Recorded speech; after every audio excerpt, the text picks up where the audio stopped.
Good morning students. நேற்று கிளாஸில் என்ன பார்த்தோம் அப்படின்னா ஏசெக்சுவல் ரீப்ரொடக்ஷனை பற்றி பார்த்தோம்.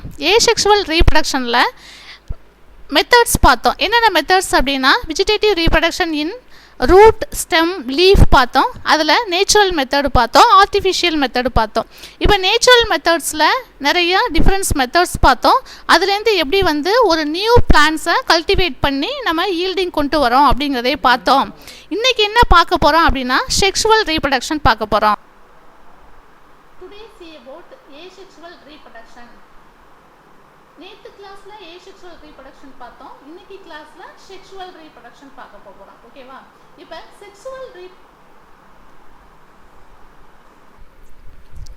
Today see about sexual reproduction. Sexual ரீப்ரொடக்ஷனில் பார்த்தோம் அப்படின்னா sexual reproduction involves the production and fusion of male and female gametes. இந்த ப்ராசஸ்க்கு தான் என்ன சொல்கிறோம் அப்படின்னா கெமட்டோஜெனிசிஸ் அப்படின்னு சொல்கிறோம். This process is called fertilisation. இப்போ ஒரு மேல் அண்டு ஃபீமேல் கேமெட்ஸ் ஃபியூஷன் ஆகி நமக்கு என்ன கிடைக்கிது அப்படின்னா சைக்கோட் ஃபார்மேஷன் கிடைச்சி சைக்கோட் ஃபார்மேஷன்லேருந்து எம்ப்ரியோ டெவலப் ஆகும். இதை ஃபெர்டிலைசேஷன் அப்படின்னு சொல்கிறோம். இந்த மெத்தட்ஸில் 3 மெத்தட்ஸ் ஃபாலோ பண்ணியிருக்காங்க. த கெமெட்டிக் ஃபியூஷன் ஆஃப் 3 டைப்ஸ். என்னென்ன டைப்ஸ் அப்படின்னா ஐசோகேமி, அனைசோகேமி அண்டு ஊகேமி. ஐசோகேமி அப்படிங்கிறது என்ன அப்படின்னு கேட்டாக்க ஐசோகேமி அப்படிங்கிறது என்ன அப்படின்னு கேட்டால் ஒத்த கேமேட் இணைவு அப்படின்னு சொல்லுவோம். அனைசோகேமி அப்படின்னா சமமற்ற கேமேட் இணைவுன்னு சொல்லுவோம். அண்டு ஊகேமி அப்படிங்கிறது முட்டை கருவுறுதல். இந்த 3 மெத்தட்ஸ் மூலம்தான் என்னவாகும் அப்படின்னு கேட்டால் ஒரு ஃப்ளவரில் மேக்சிமம் ரீப்ரொடக்ஷன் நடக்கும். நெக்ஸ்ட்டு பார்த்தோம் அப்படின்னா ஒரு ஃப்ளவர் எடுத்துக்கிட்டோம் அப்படின்னா ஃப்ளவரில் ஏற்கனவே நான் சொல்லியிருக்கேன் ஃப்ளவர் பொசஸ் த 4 ஹோல்ஸ். என்னென்ன ஹோல்ஸ் ப்ரெசண்ட் ஆகிருக்கு? Calyx, corolla, androecium and gynoecium. ஏற்கனவே பார்த்துருக்கோம் நம்ம எம்ப்ரியாலஜியில் என்ன பார்த்துருக்கோம் அப்படின்னு கேட்டால் ஹிஸ்ட்ரியில் பார்க்கும்போது ஏ அப்படிங்கிற ஜீன்ஸ் எதை ப்ரொடியூஸ் பண்ணோம் அப்படின்னா கேலிக்ஸ். நெக்ஸ்ட்டு ஏபி அப்படிங்கிற ஜீன்ஸ் எதை ப்ரொடியூஸ் பண்ணோம் அப்படின்னா கொரோலா. நெக்ஸ்ட்டு சிபி அப்படிங்கிறது ஆண்ட்ரோசியம், அடுத்து சிங்கிறது கைனோசியம். ஒவ்வொரு ஜீன்ஸும் ஒவ்வொரு ஃபங்க்ஷனை பண்ணோம், ஒவ்வொரு பிளான்ட் பார்ட்ஸை ப்ரொடியூஸ் பண்ணோம் அப்படிங்கிறத மைல்ஸ்டோனில் பார்த்தோம். இப்போ நெக்ஸ்ட் இந்த ரீப்ரொடக்ஷனில் 3 டைப்ஸ் ப்ரெசண்ட் ஆகிருக்குது. The process are changes involved in the sexual reproduction of the higher plants include 3 stages. First stage என்ன அப்படின்னு கேட்டாக்க they are pre fertilization and post fertilization அப்படின்னு 3 மெத்தட்ஸ் நம்ம ஒரு ஃப்ளவரோட ஸ்ட்ரக்சர்ஸ் எடுத்துக்கிட்டோம் அப்படின்னா பார்ட்ஸ் ஆஃப் த ஃப்ளவர். என்னென்ன பார்ட்ஸ் ஒரு ஃப்ளவரில் என்னென்ன பார்ட்ஸ் ப்ரெசண்ட் ஆகிருக்கு மெயினாக ஏற்கனவே சொல்லியிருக்கோம் நம்ம கேலிக்ஸ், கொரோலா, ஆண்ட்ரோசியம், கைனோசியம் தான் மெயின் இம்பார்ட்டன்ஸாக இருக்கக்கூடிய பார்ட்ஸ்ன்னு சொல்லியிருக்கோம். ஃபஸ்ட்டு பார்த்தோம் அப்படின்னா இதில் ஸ்டிக்மா இருக்குது. Stigma, style and stamen, petals, sepals, ovary, ovules இது எல்லாமே ப்ரெசண்ட் ஆகிருக்கும். இதுலேருந்து தான் என்ன நடக்கும் அப்படின்னா ரீப்ரொடக்ஷன் அப்படிங்கிறதே நமக்கு இன்வால்வ் ஆகுது. ஃபெர்டிலைசேஷனில் 3 டைப்ஸ் இருக்குது. Pre fertilisation, post fertilisation. First pre fertilisation பார்த்தோம் அப்படின்னு கேட்டால் ஃப்ரீ ஃபெர்டிலைசேஷனில் என்ன நடக்கும் அப்படின்னா first hormonal and structural changes in the plant lead to the differentiation and development of the floral primordium அப்படின்னு சொல்லுவோம். இப்போ ப்ரிமோடியம் அப்படிங்கிறது என்ன அப்படின்னு கேட்டால் ஏர்லியஸ்ட் ரெகக்னைசபிள் டெவலப்மெண்ட் அப்படின்னு சொல்லுவோம். ஒரு ரீப்ரொடக்ஷன் நடக்கிறதுக்கு முன்னாடி அந்த ஃப்ளாரோட ஸ்ட்ரக்சர்ஸ் எப்படி இருக்குது அப்படின்னு பார்க்குறத தான் ஃப்ரீ ஃபெர்டிலைசேஷன் அப்படின்னு சொல்லுவோம். இந்த ஃப்ரீ ஃபெர்டிலைசேஷனில் என்னென்ன இருக்குது அப்படின்னு கேட்டால் மேல் ரீப்ரொடக்டிவ் பார்ட்ஸ் ஆண்ட்ரோசியம் அப்படின்னு பார்க்க போகிறோம். இப்போ ஆண்ட்ரோசியம் அப்படின்னு பார்க்கும்போது androecium is made up of the stamen. Stamen அப்படிங்கிறது என்ன, ஆண்ட்ரோசியம் அப்படிங்கிறது என்ன அப்படின்னு கேட்டால் மகரந்த தூள் வட்டம்னு சொல்லுவோம். ஸ்டேமன் அப்படிங்கிறது என்னன்னு கேட்டால் மகரந்த தூள் அப்படின்னு சொல்லுவோம். Each stamen possess the anther and filament. ஒவ்வொரு ஸ்டெமனையும் எடுத்துக்கிட்டோம் அப்படின்னா அது ஆந்தரோடையும் ஃபிலமெண்டோடதையும் தான் அட்டாச் ஆகியிருக்கும். ஆந்தர் அப்படிங்கிறது என்னன்னு கேட்டால் மகரந்த பை, ஃபிலமெண்ட் அப்படிங்கிறது என்னன்னு கேட்டால் மகரந்த குழல். இந்த மகரந்த பையிலையும் மகரந்த குழல் anther contain pollen grain is present. ஆந்தரில் என்ன இருக்கும்? போலன் கிரைன் வந்து ப்ரெசென்ட் ஆகிருக்கும். இந்த போலன் கிரைனை தான் என்ன சொல்லுவோம் அப்படின்னா மேல் கெமட்டோஃபைட் அப்படின்னு சொல்லுவோம். இந்த சாப்டரில் ஃபஸ்ட்டு ஏற்கனவே 11th நம்ம பார்த்துருக்கோம் detail structure of development of anther in detail. இப்போ ஏற்கனவே நம்ம பார்த்த ஸ்ட்ரக்சரில் ஒரு ஃப்ளாரில் ஆண்ட்ரோசியம், கைனோசியம், கொரோலா, கேலிக்ஸ் எல்லாமே ப்ரெசென்ட் ஆகிருக்கும். இப்போ ஆந்தர் எப்படி டெவலப் ஆகுது அப்படிங்கிறத பார்க்க போகிறோம். Male reproductive parts androecium developed of a anther. இப்போ very young anther developed as a homogeneous mass of the cell surrounded by the epidermis. இப்போ ஒரு யங் ஆந்தர் எடுத்துக்கிட்டோம். ஆந்தருங்கிறது என்ன சொல்லியிருக்கேன்? மகரந்த பை அப்படின்னு சொல்லியிருக்கேன். இதில் homogeneous mass of the surrounded by epidermis. Epidermis அப்படிங்கிறது என்னது? புறத்தோல். ஓகேவா? இதில் மெயினாக என்ன இருக்கும் அப்படின்னா ஒரே மாதிரியான செல்ஸ் எல்லாமே ப்ரெசென்ட் ஆகிருக்கும்.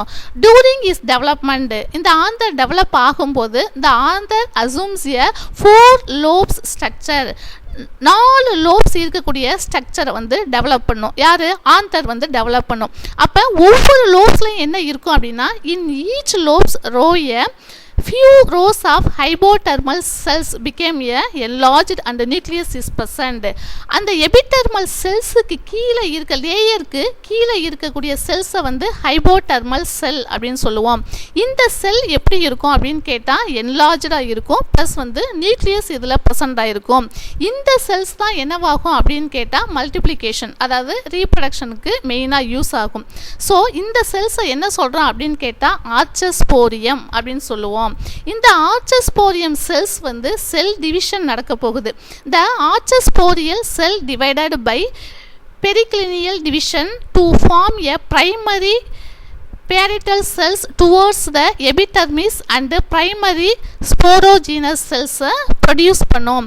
இப்போ என்னவாகும் அப்படின்னு கேட்டால் இந்த ஆர்ச்சோஸ்போரியம் செல்ஸ் வந்து டிவைட் ஆகி நமக்கு 2 செல் கிடைக்குது. ஒன்று வந்து என்ன அப்படின்னு கேட்டால் பெரிட்டல் செல்ஸ், அதர் ஒன் செல்ஸ் என்ன அப்படின்னு கேட்டால் போரோஜீனஸ் செல் அப்படின்னு சொல்கிறோம். இந்த பெரிட்டல் செல்ஸ் எதை நோக்கி இருக்கும் அப்படின்னு கேட்டாக்க எபிடெர்மிஸை நோக்கி இருக்கும். நெக்ஸ்ட்டு பார்த்தோம் அப்படின்னா ஸ்போரோஜினஸ் செல்ஸ் எதை நோக்கி இருக்கும் அப்படின்னா இன்னர் சைட் ஆஃப் த ஆந்தரை நோக்கி இருக்கும். ஓகேவா? இந்த பிரைமரி பெரிட்டல் செல்ஸ் அண்டர்கோஸ் மறுபடியும் என்ன பண்ணும் அப்படின்னு கேட்டால் இது செல் டிவிஷன் நடந்து இந்த பெரிட்டல் செல்ஸ் தான் மறுபடியும் செல் டிவிஷன் நடந்து நமக்கு என்னவாகுது அப்படின்னா 2 to 5 layers of the anther walls composed of the endothecium, middle layer and tapetum and tapetum அப்படிங்கிற 3 பார்ட்ஸை வந்து ப்ரொடியூஸ் பண்ணும். ஓகேவா? ஃபஸ்ட்டு என்னவாகுது அப்படின்னு கேட்டாக்க ஆர்ச்சஸ்போரியம் அந்த செல் டிவிஷன் நடக்குது. செல் டிவிஷன் நடந்து 2 செல் ஃபார்மேஷன் நடக்குது. ஒன்று வந்து parietal cell, other one is the sporogenous cell. இந்த ஸ்போரோஜினஸ் செல் பெரிட்டல் செல்ஸ் எதை டுவர்ட்ஸில் இருக்கும் அப்படின்னு கேட்டாக்க பெரிட்டல் செல்ஸ் வந்து எபிடெர்மிஸை நோக்கி இருக்கும். ஸ்போரோஜினஸ் செல்ஸ் என்னவா இருக்கும் அப்படின்னு கேட்டாக்க ஆந்தரை நோக்கி இருக்குது. திரும்ப இந்த பெரிட்டல் செல்ஸ் என்னவாகும்? செல் டிவிஷன் நடக்கும். செல் டிவிஷன் நடந்து 2-5 லேயர்ஸை வந்து என்ன பண்ணும் அப்படின்னு கேட்டாக்க ஃபார்ம் பண்ணும். அந்த லேயர்ஸில் என்னென்ன ப்ரெசென்ட் ஆகிருக்கும் அப்படின்னு கேட்டால் எண்டோதீசியம் இருக்கும், மிடி லேயர் இருக்கும், டெபிட்டம் ப்ரெசென்ட் ஆகிருக்குது. நெக்ஸ்ட் பார்த்தோம் அப்படின்னா மைக்ரோஸ்போரோஜெனிசிஸ். மைக்ரோஸ்போரோஜெனிசிஸ் அப்படிங்கிறது என்ன அப்படின்னா the stage involved in the formation of haploid microspore from diploid microspore mother cell through the meiosis is called the microsporogenesis அப்படின்னு சொல்கிறோம். மைக்ரோஸ்போரோஜெனிசிஸ் அப்படிங்கிறது என்னவாகும் அப்படின்னா டிப்ளாய்டு மைக்ரோஸ்போர் செல் டிவிஷன் நடந்து ஹேப்ளாய்டு மைக்ரோஸ்போரை ப்ரொடியூஸ் பண்ணுது. எது மூலம் அப்படின்னு கேட்டால் மியாசிஸ் அப்படிங்கிற செல் டிவிஷன் மூலம். இந்த ப்ராசஸ்க்கு பேர் என்ன சொல்கிறோம் அப்படின்னா மைக்ரோஸ்போரோஜீனஸ் அப்படின்னு.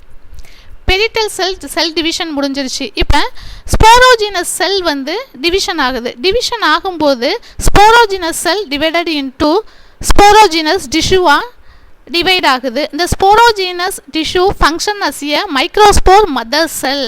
இந்த ஸ்போரோஜினஸ் செல்ஸ் என்னவாகும் அப்படின்னு கேட்டாக்க டிவைட் ஆகி மைக்ரோஸ்போர் மதர் செல்ஸை ப்ரொடியூஸ் பண்ணுது. Each microspore mother cell divided mitotic cell division மூலம் என்னவாகும் அப்படின்னா 4 ஹேப்ளாய்டு மைக்ரோஸ்போரை ப்ரொடியூஸ் பண்ணக்கூடியதாக இருக்குது.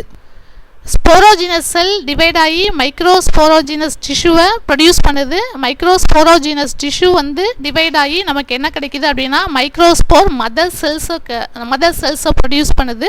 இந்த மைக்ரோஸ்போர் மதர் செல் டிவைடட் மியாட்டிக்கலி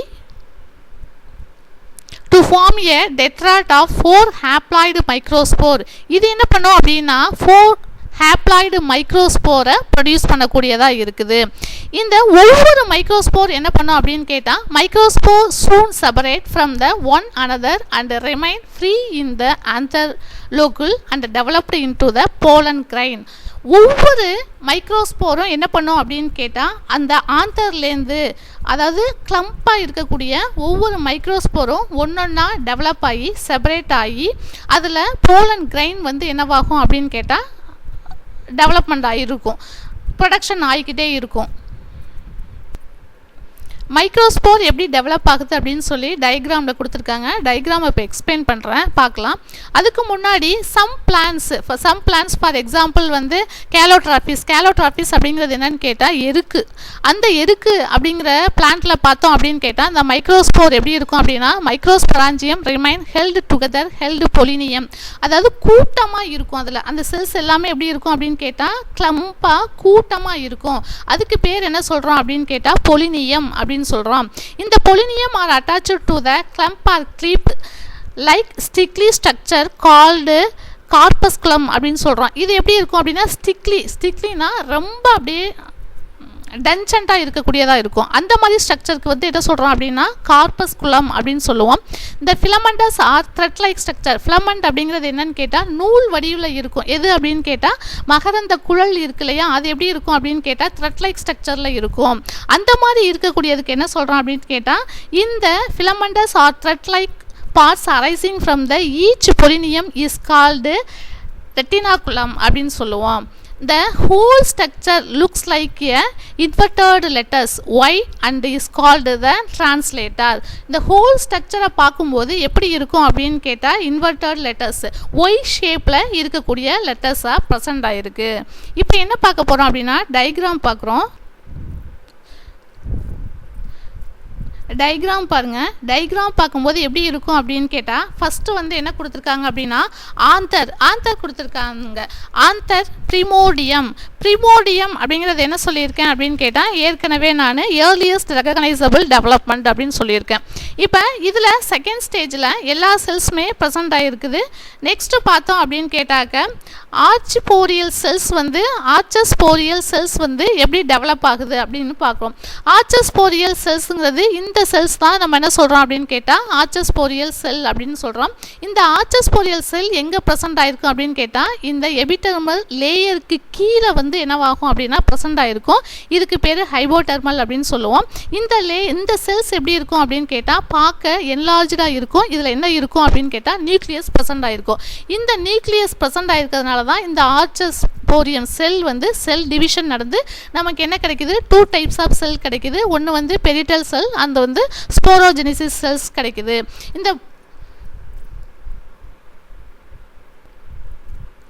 இந்த பெரிட்டல் செல்ஸ் தான் செல் டிவிஷன் நடந்து நமக்கு என்ன கிடைக்குது அப்படின்னு கேட்டாக்க 4 to 5 லேயர்ஸ், அதாவது ஆந்தர் வால்ஸை வந்து ப்ரொடியூஸ் பண்ணுது அப்படின்னு சொல்லியிருக்கோம். அந்த ஆந்தர் வால்ஸில் என்னென்ன இருக்கும் அப்படின்னு கேட்டாக்க எண்டோதீசியம் ப்ரெசென்ட் ஆகிருக்கும், மிடில் லேயர் ப்ரெசென்ட் ஆகிருக்கும், டெபிட்டம் ப்ரெசென்ட் ஆகிருக்கும். இது வந்து கனெக்டிவ் டிஷ்யூ. இது என்ன பண்ணுது, கனெக்டிவ் டிஷ்யூவோட மெயின் ஃபங்க்ஷன் என்ன அப்படின்னு கேட்டால் நியூட்ரியண்ட்டை வந்து சப்ளை பண்ணக்கூடியதான் இதோட மெயின் ஃபங்க்ஷன். நெக்ஸ்ட்டு பார்த்தோம் அப்படின்னா எண்டோதீசியம் இருக்குது. நெக்ஸ்ட்டு பார்த்தோம் அப்படின்னு கேட்டாக்க மிடில் லேயர் இருக்குது, டெபிட்டம் இருக்குது, எல்லாமே இதில் ப்ரெசென்ட் ஆகிருக்கக்கூடியதாக இருக்கும். இந்த லேயர்ஸ் இங்கே பாருங்கள், இதில் தான் ஒவ்வொரு லேயர்ஸும் ஒன்றொன்னா இருக்குது.